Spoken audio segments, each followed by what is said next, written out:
There is a fatigue inside you that is not physical. It does not matter how many hours you slept. This weight you feel is not in the muscles. It rises from the bones. And along with it come emotional waves that arrive without warning. A sadness that has no name, a longing that has no object, a tension that has no address. You look around and everything seems normal. Work continues. The people around you continue. The routine continues. But inside, you feel that something is happening, something that does not fit into words. And then you think about that decision, the one you made in the dark, without a witness, without a guarantee. You chose the harder path when the easier one was wide open in front of you. And then came the silence, a silence that weighs more than any negative answer. And you wonder, was it worth it? Did anyone see? Was God watching? The answer to this question is what this entire video will reveal. And it will surprise you, because the silence that followed you is not a sign of indifference. It is the clearest sign that what you did created such an unusual weight that something was activated in the places your eyes cannot see. Stay here until the end, because I am going to show you the 7 signs that your invisible obedience was recorded, explain to you what the third category of human action is, and why it belongs to a very small list of gestures that touch the divine heart in a way that few acts in history have been able to do. If you have come to this channel for the first time, subscribe now, because this content was built for people who make difficult decisions and need a language that reaches what is happening inside them. Let us begin with what you are feeling. There is a phenomenon that researchers from the Universidade de São Paulo in the area of cognitive psychology identified in studies on decision-making under pressure. When a human being makes a choice of high personal cost, especially when that choice goes against their own immediate interest, the body enters a state that combines markers of acute stress with markers of deep identity processing. In simple language, your nervous system does not know if what you did was a threat or an evolution. It treats both the same way, with the same hormonal discharge, the same state of alert, the same sensation of exhaustion that does not respond to rest. UNIFSP documented similar patterns in patients who described persistent physical sensations after periods of intense moral conflict, tension in the rib cage, sleep disturbances, dreams with high emotional clarity, the feeling that something is about to happen without an external event existing to justify this perception. This is not pathological anxiety. It is the body recording the weight of a transaction that the mind has not yet fully processed. And spirituality has a word for this. It is not meaningless suffering. It is the cost of belonging to a category of people that exists in a much smaller proportion than we imagine. Let me explain to you what this category is. There are 3 ways for a person to do the right thing. The first is when they do the right thing because they have an audience. They know they are being observed, that there will be visible consequences, that their reputation is at stake. They obey their conscience, yes, but the audience is part of the calculation. This obedience has value, but it does not have the same weight. The second is when they do the right thing because they believe a reward will come. They give expecting the blessing in return. They forgive expecting to reap something from it. They resist expecting God to reward them in the same currency and within the same time frame. This faith also has value, but there is still an equation being made. The third, and this is where you are, is when they do the right thing without an audience, without a guarantee of reward, without a deadline, and against their own survival instincts. This obedience is born from a place that has no adequate human name. It is born from something deeper than intellectual faith, deeper than doctrine, deeper than religious habit. It is born from the purest consciousness that exists within a human being, that point where you know what to do, not because someone taught you, but because something inside you simply knows. And this third category is rare. The Conselho Federal de Psicologia published in an analysis of moral integrity and character development that most people never reach the level of integration between declared value and concrete action in the dark. Most people act differently when they know they are being observed and when they believe they are not. The consistency between these 2 situations, that is what defines an integrated character. And you did that, in the dark, without an audience, at a real cost. This explains the fatigue. Because you did not just make a decision, you carried something that has real spiritual weight. If what you are hearing is touching something inside you, like this video, because this helps this content reach other people who are also carrying invisible decisions and need to hear what you are hearing now. Now I need to show you what happens at the spiritual level when an act belonging to the third category is performed. In biblical Hebrew, there is a verb that modern translators frequently reduce to examine or test, bahan, bachan. But bachan is not just testing in the sense of making someone go through a trial. The semantic root of this term comes from the universe of ancient metallurgy. It describes the process by which a goldsmith places metal in the fire to reveal its true composition, not to destroy the metal, but to see what it is made of inside. Bachan is the examination of internal motivations. It is God placing not the action under evaluation, but the reason behind the action.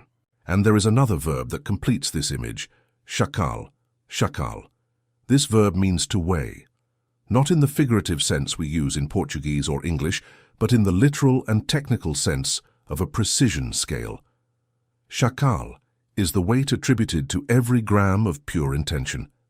In the Jewish tradition, the concept of shakal is linked to the idea that every human act has a weight proportional to the purity of the motivation that generated it. A small gesture made with completely pure motivation weighs more than a grand gesture made with mixed motivations. What you did went through bachan, the examination of motivations, and when the examination revealed what was inside, shakal was applied. The weight of your act was measured not by the size of the action, but by the purity of the point from which it came. And this weight is not ignored, it is recorded. In the Greek of the New Testament, there is a word that captures what happens to those who go through this process. Dokimos, dokimos. Generally translated as approved, this term in ancient Greek culture was used to describe a coin that had passed the test of authenticity. A coin that was not counterfeit, that had the right metal, the right weight, the right impression. Dokimos is one who, after being tested, proved to be what they said they were. And the New Testament uses this term to describe the result of those who cross the test of character with integrity, not just those who survive the test, but those who emerge from it with a new qualification that did not exist before. You are coming out of this process as dokimos, not as someone who survived, but as someone who proved to be what they are. And this qualification changes the level at which you can operate. Now let me tell you about the 3 men in the Bible who most clearly illustrate what is happening to you. And stay until the end, because the third, the one I will mention last, will reveal something about the dimension of your cost that I have not yet said. The first is Jose, Joseph. Jose was 17 years old when he received a dream that described a future of greatness. He saw his brothers' sheaves bowing to his. He saw the sun, the moon, and the stars bowing before him. And he did not invent this dream. He received it. It was legitimate. But what Jose did not know is that between the dream and the fulfillment, there was a path that no human being with full discernment would have accepted beforehand. His brothers threw him into a pit. He was sold as a slave. He was taken to Egypt against his will. He arrived at Potiphar's house and worked with such genuine integrity that he was promoted. And then, at the moment of greatest stability, he was falsely accused by a lie that he could easily have avoided by yielding to what was wrong. But he did not yield, and the cost of not yielding was prison. Notice what happened to Jose. Every time he chose integrity, the cost increased. The pit, slavery, prison. Each layer of obedience brought a higher cost, not an immediate reward. And at no point does the narrative record that Jose had a supernatural encounter, confirming he was on the right path. He did not hear a voice. He did not have a reinforcing vision. He just continued being who he was, in the dark, without an audience, without a guarantee. And the silence of God during Jose's imprisonment lasted years, not days, years. But what the narrative reveals, and what Jose could not see from inside the prison, is that every choice of integrity in the dark was building something. The prison administrator came to trust Jose completely. The prisoners came to him with their dreams. The structure of an authority that did not exist before was being built inside Jose, brick by brick, through choices that no one saw. When Pharaoh called him, Jose did not need to be prepared at that moment. He was already prepared. The preparation had happened in the dark, in silence, without anyone applauding. You are in the period of Hosea prison. And just like Hosea, the silence around you is not the absence of God. It is the period of construction of the structure you will need to support what comes after. Write the word recorded here in the comments, just one word. Because what you did in the dark was recorded, and I want you to declare this now with all the conviction that is inside you. The second man is David. David was anointed king when he was still a boy tending sheep. The prophet Samuel went to the house of Jesse with a clear instruction to anoint the next king of Israel, and God already knew from the beginning that the chosen one was David, the youngest son, the one who was in the field, the one whom no one had considered worthy even of being called to the ceremony. When Samuel saw Eliab, the eldest son, imposing and strong, he thought, "Surely this is the one." And God responded with a phrase that became the foundation of all character theology. Man sees the appearance, but the Lord sees the heart. David was anointed, and then nothing happened externally. He went back to the sheep. He continued in the field. He continued invisible.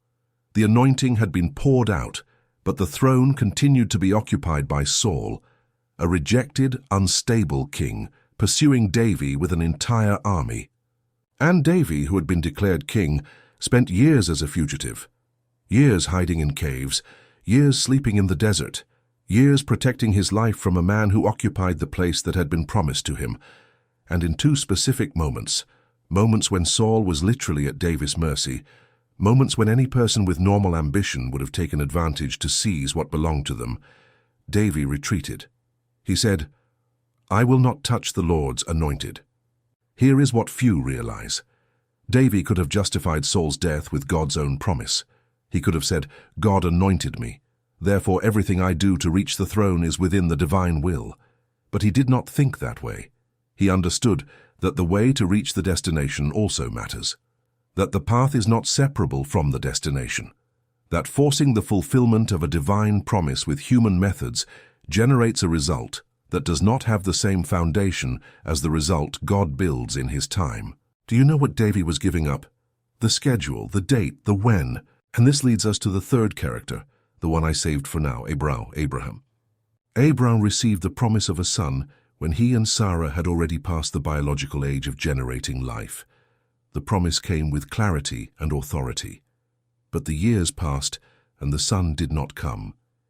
And in a moment of human pressure, from Sarah, from circumstances, from the biological clock that seemed to end any possibility, Abraham opted to help God fulfill the promise in a human way.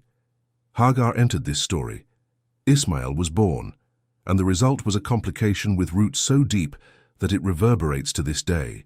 But when Abraham truly waited, when he genuinely surrendered the when, Isaac was born, the son of the promise, not the son of human planning, the son of God's hour. The dimension of your cost that most touched the divine heart was exactly this. You gave up the schedule, not just the what, not just the how, but the when. And this surrender, according to the language of Shakal, of weight, has a value that exceeds almost any other dimension of obedience. Because controlling the when is the last fortress of the human ego. It is the last thing we surrender. You can let go of the project. You can let go of the relationship. You can let go of the money. But the deadline, the date, the expectation that it will happen before it is too late, that stays. And when you let go of that, something at the spiritual level was activated in a way that few other dimensions of obedience are capable of activating. Activate the bell here on the channel, because the next video will talk about what happens after you let go of the when, about the response protocol that begins exactly at the moment you stop trying to control the deadline. You will not want to miss this. Now I will show you the 7 signs that your invisible obedience was recorded and is being processed. The first sign is the deep fatigue that does not respond to physical rest. This fatigue is not in the muscles. It is in the field that connects your identity with what you are crossing. Researchers from the HeartMath Institute identified that the human heart, not just as an organ but as an electromagnetic system, enters states of high coherence during periods of intense moral integration. This process consumes energy in a way that sleep does not fully recover, because the processing is not physical. It is a reorganization of identity. It is the human being reconfigured from the inside. The second sign is emotional waves for no apparent reason. You are fine and suddenly a wave of sadness. You are normal, and suddenly a cry that has no logical explanation. This is not weakness. It is the emotional system releasing the accumulated pressure of a choice that cost more than you let appear on the surface. FGV in research on ethical leadership and its personal impacts documented similar patterns in people who made decisions of high moral cost, a period of emotional processing that comes after, not during. The discharge happens when the urgency passes, and you are in that moment now. The third sign is vivid dreams, dreams with high clarity, with a sense of reality, sometimes with images that seem like messages. The biblical tradition, from Hosea to Daniel, from Jacob to Pedro, uses dreams as the language of spiritual processing. When you are crossing a period of level transition, the barrier between what you process consciously and what you process in depth becomes more permeable. I am not saying every dream is prophetic. I am saying that the volume and intensity of dreams in this period is not a coincidence. The fourth sign is the persistent feeling that something is coming. Not anxiety, not fear, an anticipation that has no concrete object, a certainty that has no address. You do not know what, you do not know when, but you feel it is coming. This is what the Hebrew tradition would call the perception of the ruach, of the wind, of the breath that precedes the manifestation. You feel the movement before you see what is moving. The fifth sign is the involuntary review of old memories. You find yourself remembering situations from the past that seemed closed, conversations that happened years ago, decisions made a long time ago that now seem connected to the present moment. This happens because the human being in moments of identity transition revisits the foundation points of their character to evaluate the consistency of what they are about to receive. It is as if the soul performs an internal audit before moving forward. Before going up, it verifies the structure of what was built below. The sixth sign is the reduction of tolerance for what is superficial.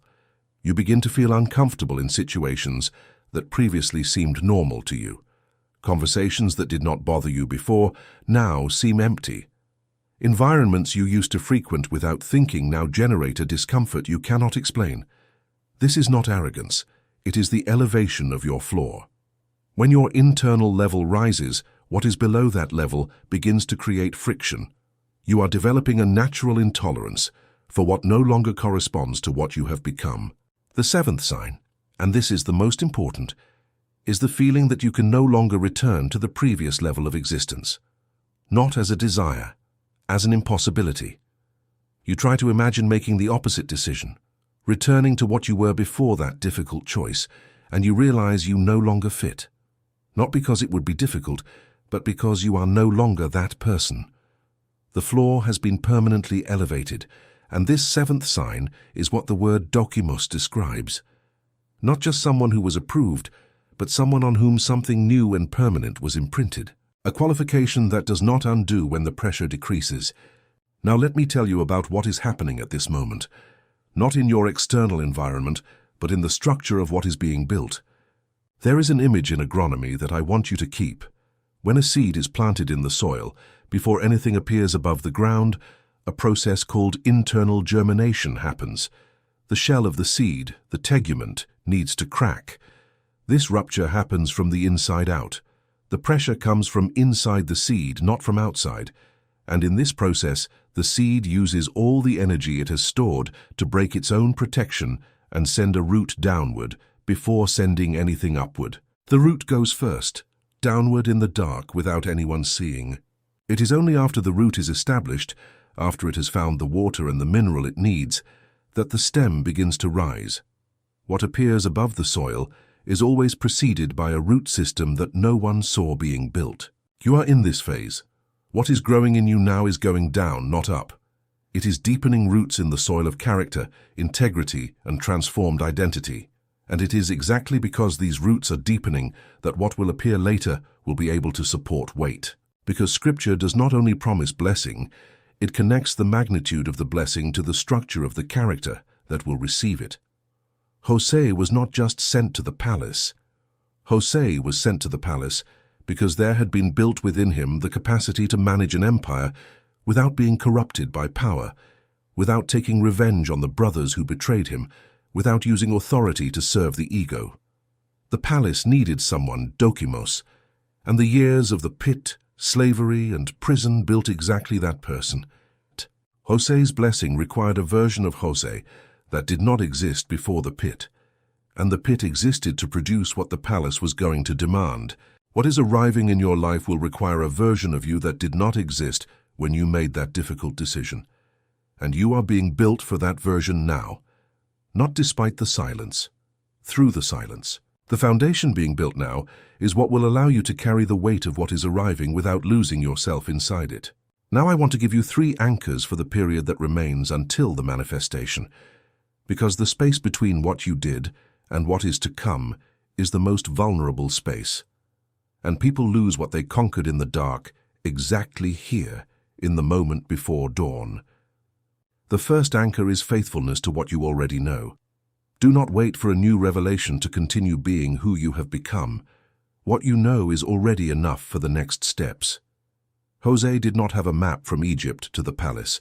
Davy did not have a calendar of when Saul was going to die. Abraham did not have a medical confirmation that Sarah was going to get pregnant. They continued being faithful to what they knew while they waited for what they did not yet see. And it is this faithfulness to what you already know, not the waiting for new revelation, that sustains the process. The second anchor is resistance to artificial urgency. The period you are crossing will generate pressure to act in ways that seem logical, but that bypass the process. An opportunity will arise that seems to be the answer, but has the smell of Ismael, of a human result for a divine promise. A moment will arise when Saul seems to be at your mercy, and the voice of reason will say, "Take advantage now." Artificial urgency is the test of the Dokimos, to see if what was revealed by the fire still holds when the pressure changes form. And it will change form. Pay attention to these moments. The third anchor is the guarding of the internal narrative. What you tell yourself about what is happening matters more than any external circumstance. Datafola identified, in research on anxiety and perception of control published in recent years, that the narrative a person builds about their own situation has a direct and measurable impact on their ability to sustain long-term behaviors. In simple language, who you are being inside the story you are living determines what you are capable of doing while the story has not yet ended. If the narrative you are telling is, "I was abandoned, my sacrifice was in vain, the silence is punishment," you are reading the same scenario with the wrong code. The correct reading, based on everything this video presented, is, "I am in the period of building the foundation. The roots are growing downward. The deadline is in the right hands. What I did was recorded with a weight that does not fit my current understanding." This narrative is not naive optimism. It is a more precise reading of spiritual reality than the narrative of abandonment. Before closing, I need to tell you something about what happens next. The upomone, hypomone, is one of the most mistranslated words in the New Testament. In most versions, it appears as patience. But hypomone is not the passive patience of conformism. It comes from 2 Greek roots, hypo, which means under, and meno, which means to remain. Hypomone is to remain under the weight without bending. It is to endure the pressure without collapsing. It is the active resistance of one who is being tested and does not retreat. The biblical tradition uses this word specifically to describe what develops during the period between the promise and the fulfillment. It is not passive waiting. It is remaining active under the load of the process. And the result of this hypomone, according to the letter of James, according to Paul in Romans, is dokimos, approval, qualification, the level that did not exist before. You are practicing hypomone, and the result is already being produced inside you in the layers that eyes do not reach. Endeavor Brazil, in an analysis of leadership development in contexts of high adversity, identified that people who cross periods of high pressure with integrity of motivation, without yielding to the pragmatism that justifies shortcuts, emerge with a qualitatively different decision-making profile. They do not just survive the process, they are reconfigured by it. their future choices carry a weight and a clarity that did not exist before. Dokimos. And that is why your floor has been elevated forever. You can no longer return to the previous level of existence, not as a punishment, as a natural consequence of who you have become. The seed you planted in the dark has already cracked the tegument. The roots are descending into a soil that your eyes do not yet see. The structure of what is to come is being assembled inside your character, brick by brick, night after night of choices that no one applauded. And the foundation being built now is permanent. Upon permanent foundations, what God builds supports the weight that no improvised construction could carry. Share this video with someone you know is going through the same moment, someone who made a difficult decision and is living the silence that comes after, because that person needs to hear what you just heard. And the gesture of sharing what did you good with someone who needs it, that gesture also belongs to the third category. In the next video on this channel, I will talk about what the response protocol looks like when it begins to manifest externally, how to recognize the first signs that fulfillment is arriving, how not to bypass what is being prepared at the moment when the temptation to force the deadline appears more strongly than ever, because that is exactly the moment when most people lose what they waited years to receive. You were seen. What you did was weighed by Shakal. The Bachan revealed what was inside, and what was revealed is Dokimos, approved, authentic, permanently qualified. The roots are descending in the dark. What will appear above the ground will surprise even you.